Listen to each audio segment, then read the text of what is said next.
we talk to people, especially men. This was the early days of suggestions on Instagram where they would say, I go to my explore tab and I'm embarrassed to show my significant other, my wife, whatever, because it has stuff like that you're talking about. And so we spent a lot of time trying to give people more control over that and do a better job of detecting what actually was the content in an image rather than just the engagement signals that were coming out of that image.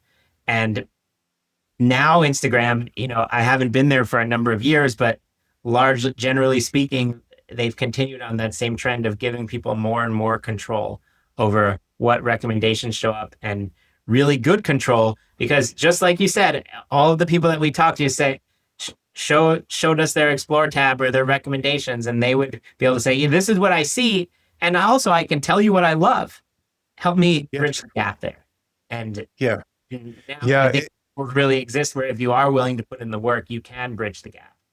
Yeah, totally. And not to linger on Instagram too long, but it is a fun conversation with my wife and I because, I like to see what she's looking at or what's being served to her. She likes to see what's being served to me. It's just interesting.